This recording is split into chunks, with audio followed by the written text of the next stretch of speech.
నా క్రయధనముకై రుధిరము కార్చితివి, ఫలవంతములైన తోటగా మార్చితివి.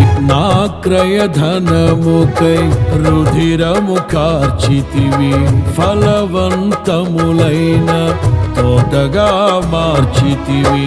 ఫలితము కొరకైన శోధన కలిగినను ప్రతిఫలముగా నాకు ఘనతను నియమించి, ఆశ్చర్యకరమైన ఆదరణ కలిగిల్చి, అన్ని వేళలయందు ఆశ్రయమైనావు. ఎంతగా కీర్తించిన నీ రుణమే నే తీర్చగలనా? ఇదే కదా నీలో పరవశం, మరువలేని తీయని జ్ఞాపకం.